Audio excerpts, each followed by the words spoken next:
Lifestream hype! Lifestream is now fully revealed, and today we're going to review every card in the set with a rating of Clash or Pass. Let's dig right into it. I am super excited for this set. We're starting off with some really cool cards, some Champions of Demeter here. Giraflora, when it has the highest defense on the field, can recycle a Champion of Demeter from the graveyard back to your hand.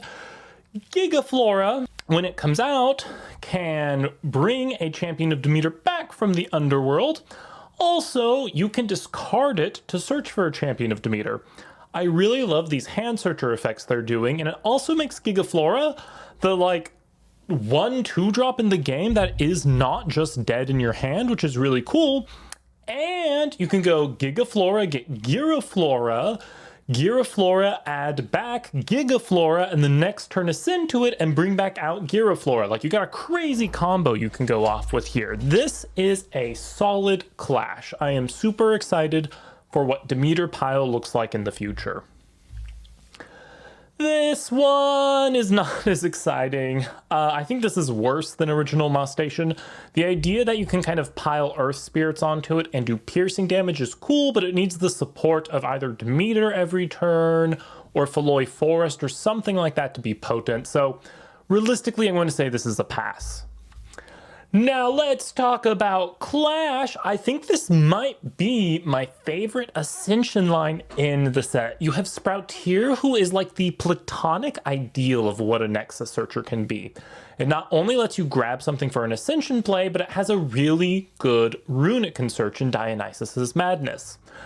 Timber is like a really fun form of removal, and Centarbor is another form of removal that can bring out Timber and also Body Span. This is also probably one of the few Ascension lines that is weirdly non-linear, because you go Sproutier Nexus to put 2 spirits on it, get Centarbor, bring out Centarbor, and then Centarbor effect to bring out a Timber? Kind of crazy stuff. This is a solid Clash, and I know there's a Helen out there who's probably very happy. Now, with Helen, we have Worts, of course. So let's talk about the Fruit Dragons. I think these are a obvious Clash. It's really cool that Drataya is a little dude that can daze your opponent. And then if you have a card to enrage it, you get Latagon. And then Latagon gets to pop something when it comes out. These are really cool cards and showcase the new dazed and enraged mechanics really well, in my opinion. If you're not already familiar with the new Dazed and Enraged mechanics, make sure to check out the Elestrals Academy video I recently posted on that so you can get up to date. These are cool as well. Champion of Dionysus stuff has a lot of good stuff going on. Cyanectar has some amazing search targets. It can get you back row or it can get you a Poison Tunic. In theory, you can combo this with the original Cyanectar to do a Wasp Ivy turbo play. But basically, Cyanectar's really a 6 if you think about it. Turn 1, it grabs Poison Tipped Arrow, -2ing whatever your opponent summons. Turn 2, you grab Poison Tunic. And there's a new version of Poison Tipped Arrow as well we'll get to later. Wasp Ivy is arguably worse than the original. The counter rune immunity on the original is really potent. Double piercing damage is kind of really funny and probably will have some uses, Blazerous OTK style. Cyanectar is a definite Clash. Wasp Ivy is, maybe a fun Clash. Now, you thought we were getting into the Champion of Dionysus stuff. Champion of Dionysus stuff is right here. Psyprong is Earthquake on legs. So Psyprong is the Dionysus Searcher. And then if Psyprong is dazed, which Dionysus can do, Dionysus you disenchant from it, and you can either daze or enrage an Elestral until your next turn. So when the Psyprong is dazed, you can pop a 1 or 2 Spirit Elestral with 5 or more attack, which is like everything you want to pop with Psyprong. It can't get 3 drops, so it's not exactly Earthquake, and it can't get low stack dudes, but theoretically Psyprong can just run over them, because you can go Psyprong, Dionysus, Enrage, Force Rabbit to attack into Psyprong, for example. Clash this to the moon. This is probably a new staple combination, in my opinion. Moving on in the Earth Pantheon, we have the Bara line featuring the new Bara boss.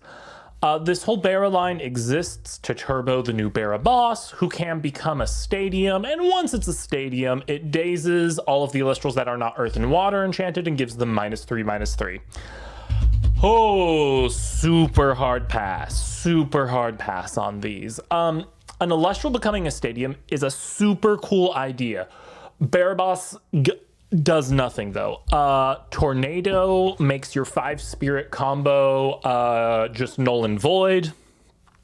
Your opponent can just misenchant something with Earth and Water, 2 of the most common spirits in the game, or they can just enrage themselves to ignore the daze, because that's the way those mechanics work. Baraboss is a funny card. I'm sure it will be super frustrating at some locals with people getting got by it. I don't think it's real though. Pass. Okay. These cards are a lot of fun. But they're also a pass. Okay, so Hopperoo is kind of like Ast Rabbit for Earth, except it can attack the spirit deck directly and also dies to literally any body your opponent puts on the field. Rumantis is kind of fun because it protects itself in a weird way by bouncing itself back to your hand and then allowing it to special cast itself back out using Earth from the Underworld, which basically means it's free. These are really funny cards. I think if you're on some kind of like 15 spirit Earth pile where most of your deck is Earth anyway, maybe you see Hopperoo because it's basically an Ast Rabbit that does some poke damage, but it doesn't stick. Yeah, I love these cards. The bugs are fun. They are still a pass though. Now, talking about passes, let's talk about a card that would have been crazy if it was printed in like Frostfall. Ursier, Champion of Hestia, is our first bear with a real stat. It has a 4 attack, which means it's a 5 under Ursidon, and it's also Toxion, I guess. When you cast a Ursa Elestral, your opponent has to expend 1. This is a fake card. Ursidon doesn't stay on the field. This doesn't move the kind of bear bomb strategy forward at all. I don't even think if you're playing bear pile instead of bear bomb, you want this. Like I said, if this was printed in Frostfall, I think people would love it. I don't think it's going to see any real use. I'm sorry, bear lovers, pass. Now, this is a really cool card, which was also printed too late. I think if this was printed with Hestia in Firestorm, this would have gone crazy. Kinleo is super cool. You can either heal with it or you can go grab a Leonite when you special cast it. So basically you can go Hestia, Kinleo, grab Leonite, ascend right away. And Leonite, I love the design of Leonite. When Leonite comes down, it instantly gives itself protection. Then to keep that protection active, you have to play either a stadium or an artifact onto it, both of which are super reasonable. I think this is a super well-designed boss kind of situation. It gives itself +3/+3 attack, which puts it at the 9 bar it needs, so it can't be destroyed by rune effects or have its position changed. That's really cool stuff. However, it's printed in the same set as Sideprong. And while it can't be destroyed by rune effects, it can be destroyed by Elestral effects. I think Sideprong is going to be way too far spread for this Leonite Champion of Hestia to be potent. I really love its design though, but it is with heavy heart, I must say, pass. The TP4 art for Leonite does go crazy though, and I will probably build a deck with it for fun anyway. Okay, mill lovers, I gotta be real. Mill FTK to the moon. I don't know. I'm not a mill player myself. And for that reason alone, these are a pass for me because mill is just not a game playing style I enjoy. We'll see if the mill lovers figure this one out. People keep saying there is a mill FTK you can do because of this stuff and some of the other cards in the set. I don't know mill well enough whether or not to say it's real or not, but I'm super excited to see if it does end up being real. I always love some fun, strange decks being in the meta. Speaking of fun, strange decks, Mushroom Buddies. Okay, the serious answer is pass here, but these are on the list of fun cards that I might try to build a casual deck with. New Fun Guide is a 5, which is super cool. It has a search, which searches what you would want. It searches another Fun Guide or a Bronto Wisp. The problem is it doesn't attack lock, and you have to suppress something to get the search, which means it's a 2-card combo anyway in a deck that was already mid because it's a pile of 2-card combos and your hand just ends up clogged with a bunch of 1/2s of combos that you can't complete. Bronto Wisp is kind of cool in design. You can Nexus Lunar or Fire. And when you do, you get the attack lock effect on it, where it can only be attacked. So in theory, you can ascend a Fun Guide to it with another Fun Guide on field and still keep your attack lock active. Because it lets you Nexus Fire, I actually think these are Hestia Elestrals, weirdly, and not Artemis ones. Anyway, with Dazed and Enraged, though, I unfortunately think the Fun Guide Battle Lock is just not real. Your Fun Guide can just be enraged and it will run into whoever and die because Fun Guides have no stats. Very sad pass, very sad pass, but I do love these cards. I think they're a lot of fun. Speaking of unplayable fire cards, fire discard is not real. Maybe it will be real someday. These are really fun cards and people love discard shenanigans, but these aren't real. At least not yet, and in my opinion, probably never. We're going to pass. Okay, now these are another pair of really fun and well-designed cards from the set, in my opinion. Lifestream is full of cards I love the design of.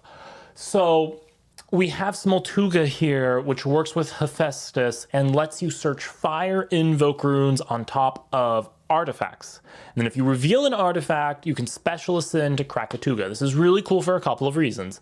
One, fire invoke runes. Your first thought is probably eruption. You're like, oh, burn! But I, however, in my elevated casting mind, I'm just kidding. Reforge. You can search Reforge with this. So if this is like mid-game and you have artifacts in the underworld, you can go Smoltuga, Reforge, Artifact, Heal, Krakatuga. Krakatuga is super cool. It swaps its attack and defense, which means it actually has a decent stat to beat with and gets to avoid some attack minusing shenanigans.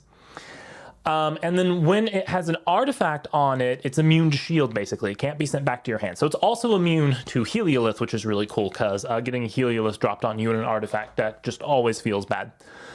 So I think these are really awesome. I don't know if they cross the bar of being meta, but I definitely think they cross the bar of being good. So these are a clash for me. All right, the elephants. The elephants are on the wine cellar list for me. I think these are going to age beautifully. I think they are not playable now. Typhlant, when you Nexus a water to it, can special ascend to your Ivory, which is really cool to finally have an Ivory turbo play. The old Ivory obviously lets you cast Typhlant from the underworld. So you can, in theory, use the old one to go this Typhlant, old one, bring back this Typhlant. If you can Nexus again, you can get another Ivory. So that's kind of a cool body spam trick if you have the setup to do that. The new Ivory is really interesting. It lets you foretell water based on the number of water enchanted ivories on the field. And then you can add as many cards as you want that are related to Poseidon and that foretell to your hand. Not one, as many as you want. That's super cool. The problem is, what you add Poseidon's Fury, maybe. I just don't think the search targets Ivory has today justify its use. The reason I say this is on the wine cellar list is because I think it's going to age beautifully. On the other side of Champion of Poseidon, zone blocking is fake. These cards are a pass. I have heard some people who are convinced even without zone blocking, cracking is good because you can recycle a water card from the underworld to your hand, which means you can recycle a Rise from the Depths or something. I don't know why you would do that though when you can just also go globby and get it from your deck and deck thin.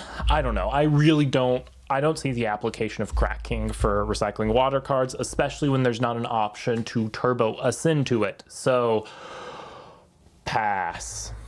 More Champions of Poseidon. Foamy, cutest little guy. I love his baby trident. It is a Schnark for all Oceanic, which means in theory you could go old Foamy, this Foamy, add cracking, I guess, from the previous slide if you really want to try to make cracking work. It's Schnark with worse stats. I looked through all the Oceanic targets. Right now, I don't think there is one that can abuse this effectively. I think this goes into the wine cellar with the elephants. Right now, the best thing you can do with this is what Schnark can already do, and Schnark has better stats, so I think you just play Schnark instead for cracking, or Draking, which is better than the other Oceanic search targets. Capragol is really cool because it enables Trident Lock. You get to add a Trident of Poseidon from your deck to hand, and then you can destroy an Elestral when it gets water in a Nexus. So in theory, if you have the Trident Lock set up with Poseidon on field, you can do some popping as well. Super cool cards. They're a pass for now, but we'll keep them in the wine cellar and check in on them in a few sets. Okay, Aphrodite goes crazy. We'll talk about Aphrodite in just a second. But basically, Drutagwa combos with Aphrodite because Aphrodite lets you add cards to hand based on the cards' names you have on field. So Drutagwa lets Aphrodite also add Locagon. It's also a Nexus searcher, so it can search, I forget what this subclass is called now, the fish Elestrals, the fish symbol Elestrals, of which Locagon is one, and there are a bunch of really good targets for this. And then, of course, you can use Aphrodite to add Locagon to hand. When Locagon's on field, if you haven't already special cast a Locagon this turn, you can special cast one. This is not a from hand special cast. You have to have this Locagon on the field and then get a new Locagon in hand to be able to do this. And then you can return water from your spirit deck, from the underworld to the spirit deck, so it kind of combos with old Locagon. These are super cool. Even without the healing effect, just being able to span Locagon is a super cool effect. Drutagwa is a super interesting Nexus searcher. These are both a solid clash for me. I really think this is cool. Speaking of Aphrodite, her searcher is Foamy. So Foamy is super interesting. So we have Aphrodite here who has the normal enchant effect of Divines. You can disenchant one from her and then search your deck for a card that has the same name as a water Elestral on your field, which is a super interesting effect. When you cast Foamy, you can go get Aphrodite, which is super interesting because that means you can go Foamy, Aphrodite, get another Foamy, and then you can expend one and discard the Foamy to add a 2-spirit water Elestral to your hand. That's not a Elestral with 2 waters on it. It is a 2-spirit with a water anywhere in the cost. So you can add something like Draking to hand. Super, super cool stuff. And then Capragol is probably one of the best 2-drops in the set. Maybe it's not the best 2-drop in the set, but it's a super cool 2-drop. It's a 6/6. It can't be destroyed in battle by 1-spirit Elestral, so you can't Zeus it or do anything like that. You can't Spider it. You have to use an effect on it. So Cyprong can get it, but you can also expend water or reveal a Capragol to destroy a face down rune. So it also has back row removal, so it can attack in freely. I like that you can expend water as well, instead of having to reveal a Capragol in hand. So there is the world where you just play one of these. These are all awesome cards. I hate to say it, as much as I have just talked about how much I like these cards, I think these cards are a pass. I think Aphrodite already has enough consistency and enough power in the other cards that Aphrodite can deal with that you don't need these two. I don't know that they make a spot in the deck. I think there's some really fun things you can do with Foamy. I just don't think their power level outpowers the other things you can be doing with Aphrodite. Speaking of other things you can do with Aphrodite, you can play the worst Lith, new Coastalith, who lets you discard another Coastalith from hand to be Nog. Worst Nog, don't play this card, super hard pass. Babloon, though, exists on the Aphrodite radar, which is a way to drop a bunch of extra water spirits on board. There are some shenanigans you can do with this to enable Chronodial and such, but I think this is a pass. I don't think there's a real way you justify fitting this into your deck right now. The thing you are absolutely going to be doing with Aphrodite is summoning 100 fish. 100 years of fish. These cards are crazy. What do you mean you get to do this? Magnaros, Champion of Aphrodite, gets to add an Aepharos to your hand and is also Aepharos when it's on the field. And you know what you get to do with that? You get to add Aepharos, Champion of Aphrodite to hand, which gets to special cast itself for free if there is another Aepharos on the field. And then if there are 2 or more Aepharos on the field, they both become 5 attackers, which means turn 1, you go Magnaros, get Aepharos. They're both 5s. It's another Viserys. You play this, you play Viserys, and you go crazy. Or you play this in an Aphrodite deck and you just keep adding a new Aepharos to your hand every turn and just have a board of 5s. Awesome stuff. One thing I love so much about Lifestream is it feels like the power floor is now at Viserys instead of the ceiling. Like it feels like there's finally enough good stuff that you can build decks of good stuff that aren't the same cards over and over again. I love it. I love it. Clash. Speaking of things I love, the pops. The pops. If you don't remember, the original Ampup lets you discard it to add Ampups from deck to hand. What do you do with that? You add Champion of Zeus Ampup, and then you send it out, and then you expend a Thunder, and you discard an Ampup, and then you special ascend to Lycavolt all in one turn. It's fantastic. And then what do you do with New Lycavolt? New Lycavolt is reverse Cryoblast. It gives you -2 attack, and if something hits 0 attack, it dies, which means you instant kill your opponent's rabbit. You punish them for turn 1 rabbit now. This is great. It also can't be targeted by divines, which is kind of like a bonus effect. Like, I guess it protects you from Dio and Raging It or something weird. But great cards. I love these cards. I think they're going to see play. Solid clash. Super cool stuff. And also in the Zeus camp, we have Sparkit and Gadabolt. Sparkit is the new Zeus Searcher, which is an effective 5 when you add Zeus to hand. Gadabolt is another Gadabolt. I don't know. I think these cards, I think Sparkit specifically can be good someday if we get more Champions of Zeus, because it can also add a Zeus's Call to hand. It's a 2-card combo where one of the 2 cards in the combo searches the other part of the combo. So, you know, in theory, you can go like Sparkit, Zeus, Zeus's Call, Champion of Zeus Grypheus. I don't know, there's something there. I think today there's not enough Champion of Zeus critical mass for this, though. So sadly, I think a pass. And Gadabolt will always be a pass. Sorry, Gadabolt. All right, on to the other mushrooms. And now these mushrooms are supercharged.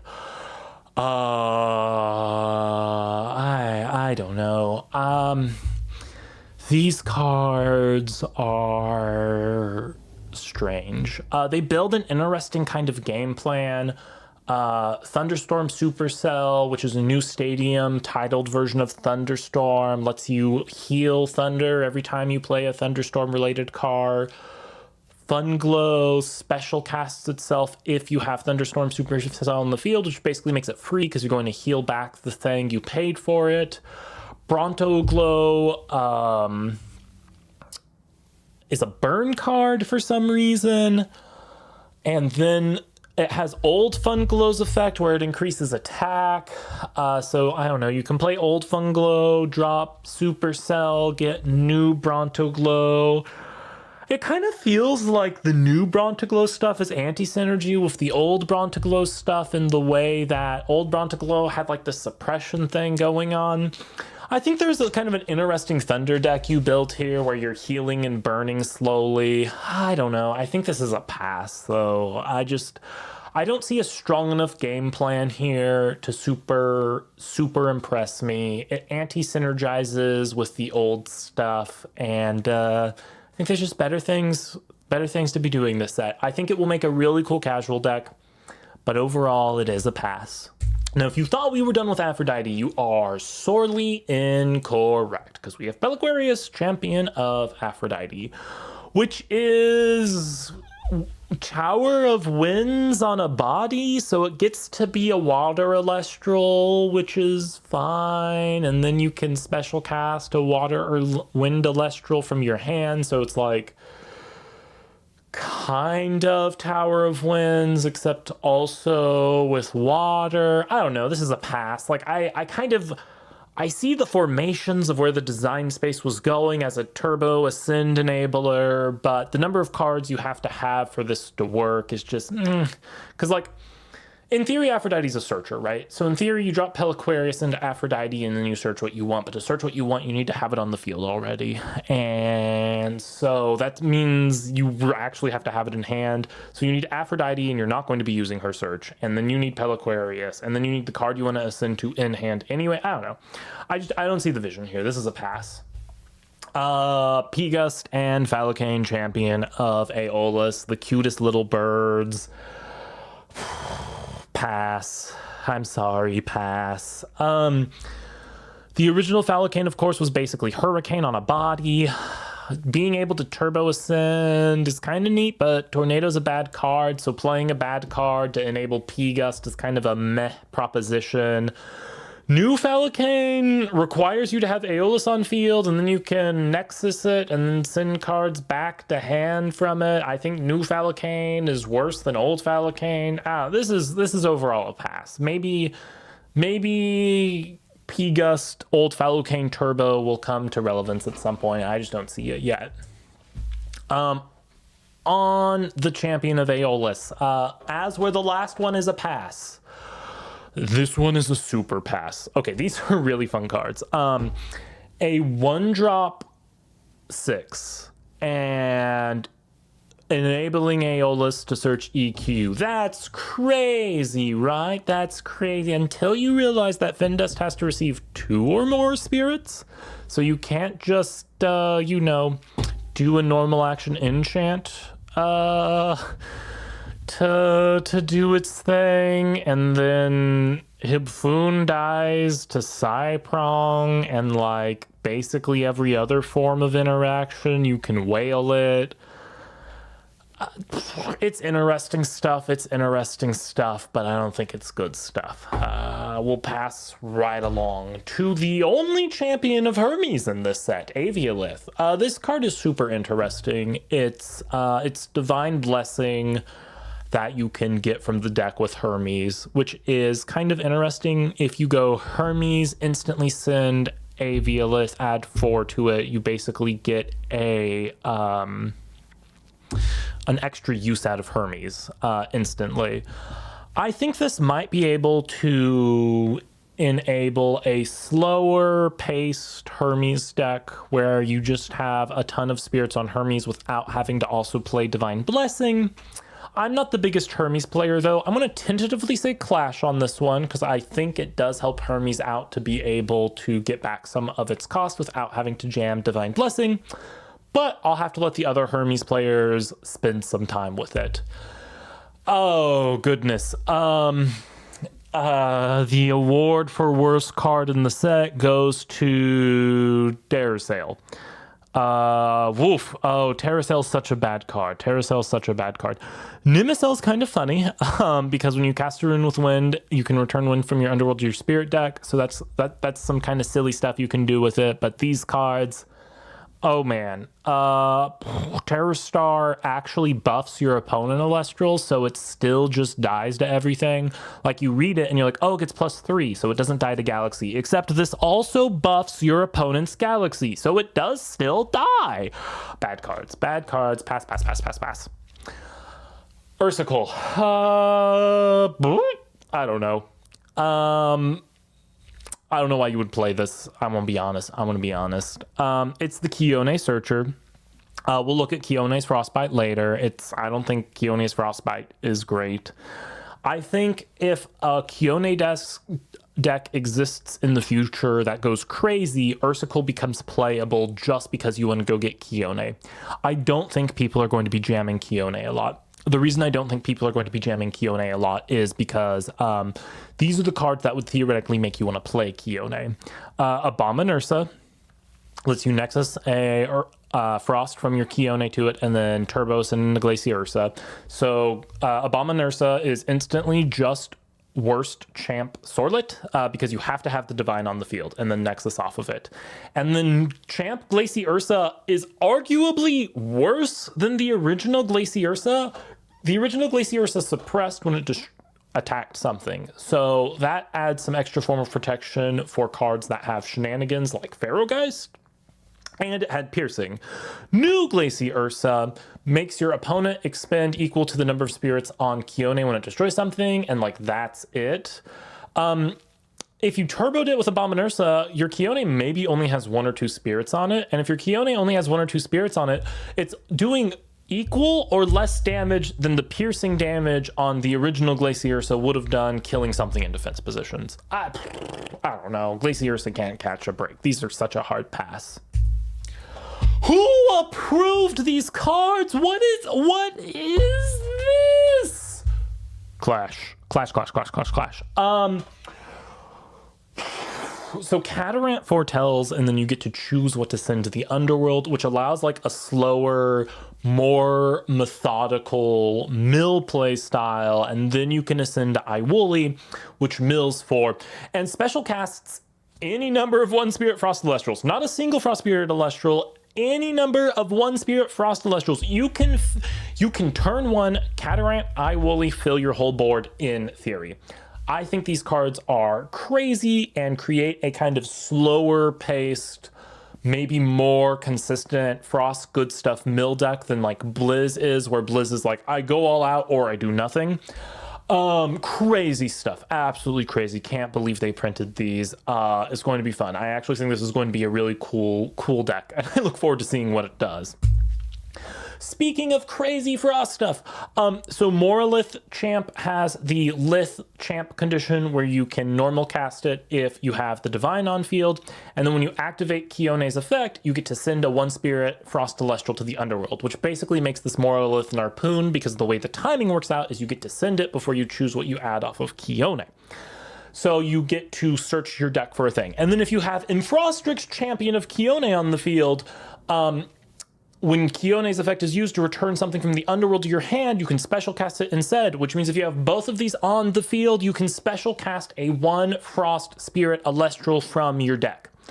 That's crazy. These cards are fake. Pass. What's not fake is more Frost Chimera form. We have a Leica target that is a 5 and can discard bat and then draw a card. We're going to plus our way to the moon. We're going to draw our whole deck as More Frost on turn 1. It's going to be fantastic. The More Frost era is here. 100 years of Frost cards. Clash. Speaking of crazy cards, Glimbat and Novacor, Champion of Apollo. Glimbat discards and then adds Temple of the Sun, and the Novacor is a Lith if you have Temple of the Sun, which is crazy because that means it gets +2 to its stats from Temple of Sun, and when you cast the Novacor you get to destroy an Elestral. This is crazy. It's a 2-card combo that drops a Lith and pops something. And then that Lith is a 6/8, so it's not whalable. Your opponent's going to probably have to remove the Temple, or you're just going to keep dropping Novacors. If they shield the Novacor, that doesn't even feel good because they just cast it out again and pop something. Crazy stuff. Clash. I'm so hot. I'm so happy that Solar is getting some really cool cards this set. Talking about cool cards, Corvishine. Pass. Pass. I don't know what to say, man. So it extends your foretells by 3 cards, and it lets you shuffle your deck. So it kind of fixes the problem where if you whiff, you end up stuck on the same cards. The problem is you have to use your normal action on this thing that doesn't really do anything unless you have the other cards to do the foretell stuff. And Pepper TCG, as Pepper TCG does, already ran the numbers, and they don't actually improve the odds of hitting what you need to hit in foretells that much. Cool design card. Pass. I don't think it's going to help enough. What did they do to my boy Chronodial? Okay, so I don't hate control playstyle. I don't hate control playstyle. In fact, we'll be talking about a card in just a moment that enables a control playstyle, which I think is good. I don't think these cards are good, though. When Sundial destroys an opponent's Celestial, they have to skip their draw phase. Nomodial lets you discard a solar card to force your opponent to skip a battle phase. And then Chronodial lets you expend 2 to force your opponent to skip a draw phase and allows you to draw on their turn. The problem is these cards don't really synergize. None of them allow you to get into the other parts of this Ascension line in any way, shape, or form. So you're probably playing like old Nomodial to turbo into Chronodial if you want to do that, except old Nomodial's effect to put spirits on the field doesn't help new Chronodial at all. So you're just going to pay a lot to get new Chronodial.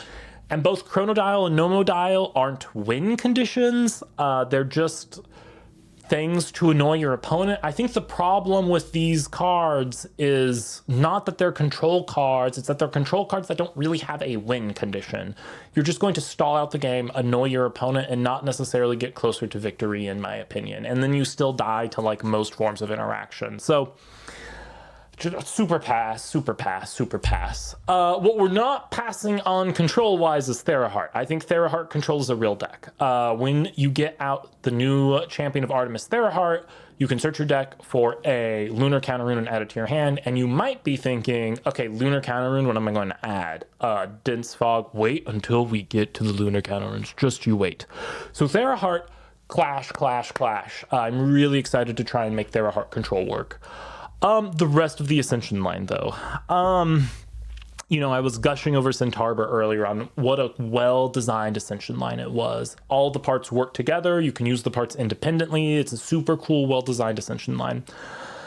I don't understand this Ascension line. Fawnlet, if something is suppressed, gets to not die and then re-enchant to itself from the underworld.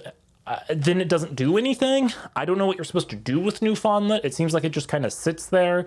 Like, best case scenario in my head is you have Fawnlet, Artemis, and Comalis, and then you do Fawnlet effect, Comalis effect, search Posthumous, and then you're guaranteed to ascend to Posthumous next turn. But like, that's a 3-card combo. That doesn't seem real.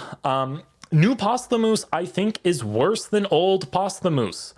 New Posthumous seems such a win more card. You get to heal when you kill a suppressed thing and you suppress all of your opponent's Elestrals, which sounds crazy, except old Posthumous was absolutely immune to counter runes, which is like the biggest thing you're afraid of right now. Being able to have old Posthumous and just kind of attack in over and over and ignore shields and all of these things was fantastic. I am more afraid of counter runes than I am a Kinleo or a Cyprong popping my Posthumous. Especially when there is a card to resurrect Lunar Elestrals, which we will get to in a little bit. But before we get there, I will summarize. Theraheart, Clash, with the rest of the Ascension line, pass. Speaking of passing, we're passing on Bandaloon, Champion of Artemis. This is a multi-card combo that costs at a minimum 3 spirits to steal a suppressed 1-spirit Elestral, which means you can't even use its effect. I don't know what you're going to do with this poor, sad little body. What you will be doing with Gambit, though, is flipping coins. We love gambling. You get to flip a coin. If it's tails, the controller gets to heal based off of the cost of the Elestral. If it's heads, you destroy that Elestral. I won't be so real. I have no idea why you would play this over Boombat. You make the argument that you get a body that you keep.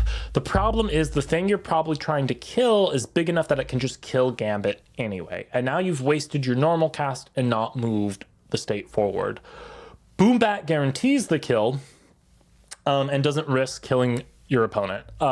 Gambit, heal your opponent for 3 because you failed the flip. Targeting Blizz sounds horrible. I'd rather just Boombat the Blizz. This is a pass. I don't know when you would play this. Now, Sisyphus's Boulder. Target 5 things from your underworld, put them back in your deck, and then mill 5 things. The whole set is Blizz support. The problem is this is the worst Blizz support in the set, and as such, this is a pass. Thyrsias of Dionysus is a super interesting artifact. The empowered Elestral is permanently enraged and gets +2 attack. And then if Dionysus is on the field, you can draw cards. super interesting. I don't know that you fit this in over the other artifact options we have. It is a 1 cost +2 in Earth. The reason you played Torch as a +2 1 cost, though, was because Valkyries could play it for free off of the Hephaestus disenchant. I think I'd rather pay an extra and get the better stats of Scythe of Demeter while also healing instead of drawing. I don't know, that's just me. I'm not sure Thyrsias of Dionysus has a home right now, but there maybe you want to permanently enrage a Latagon or something like that that has a bonus effect if it's enraged.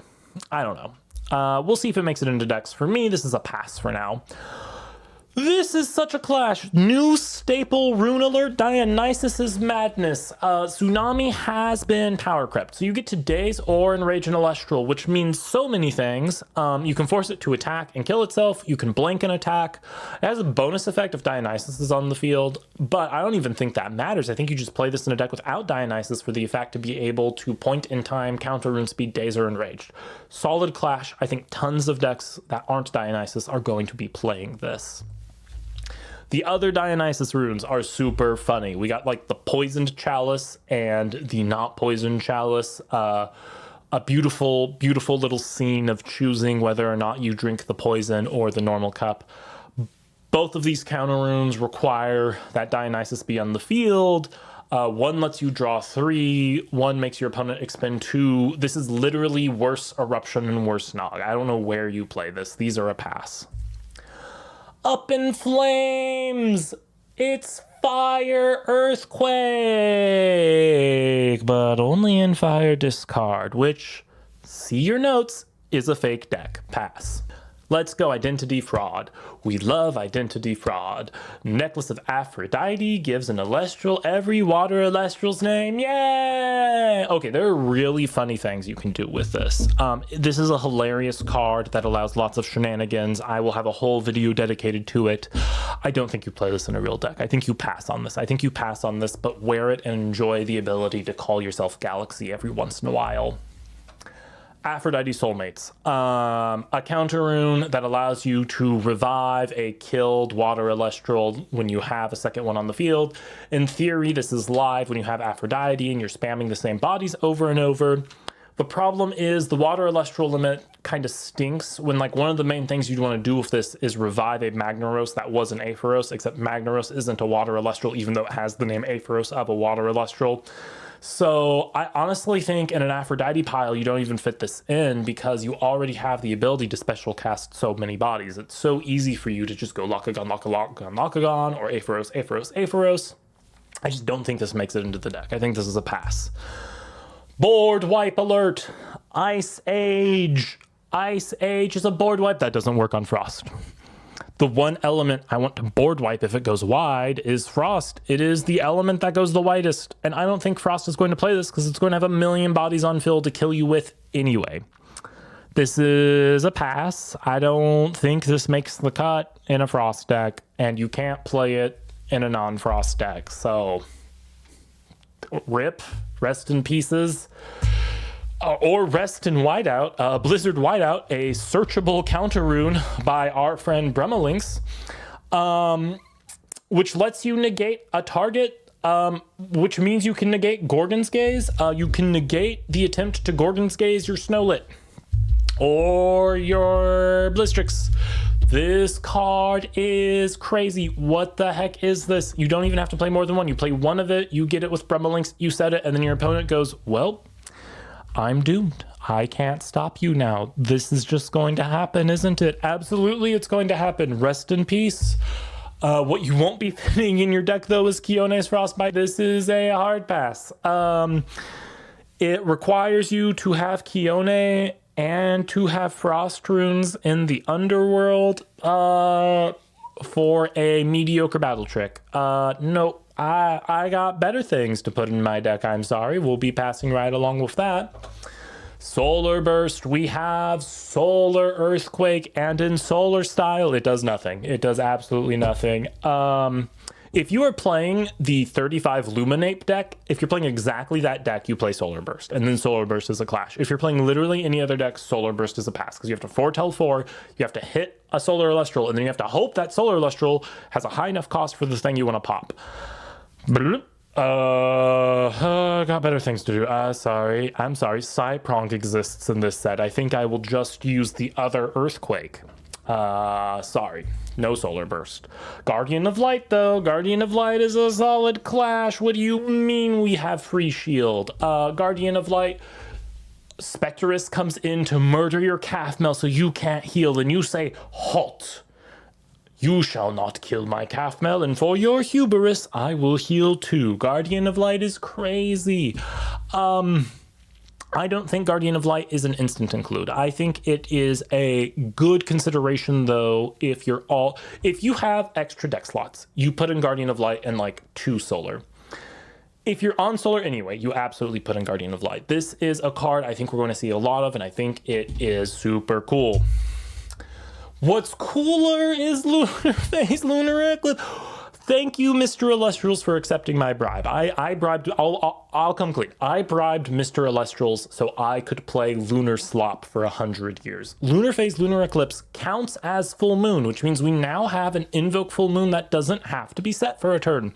It's also kind of Hurricane because you can pop a set rune for as many Lunar Elestrals as you have on the field. It's not quite as good as Hurricane because if you don't have any Lunar Elestrals on the field, you do have to put one on the field and then play it. But if you're playing Lunar Slop, like I fully intend to, you're probably going to have Lunar Elestrals on the field, so this just does kind of become a 2-cost Hurricane. This is super cool. Clash, clash, clash, clash, clash, clash, clash, clash, clash, clash, clash, clash. Yes, 100 years of Lunar Slop. What may or may not be helping Lunar Slop is Poison-Tipped Arrow, Artemis's Arrow. New Poison-Tipped Arrow is really cool. The problem is it's an invoke. It's an invoke that says -2/-2, and suppress something, and then put a Lunar on Artemis. So it's kind of like a kitchen sink rune. It's like, hey, minus some attacks, suppress some things, heal your Artemis. Hey, I don't know. I think this is a pass. I think there is a world where you construct a deck that's using like Spectrus Champ to turbo ascend play or to do Antidon plays. So I think there are decks you can use this in. I just don't think there are enough decks to use this in to say it's a clash. Overall, pass.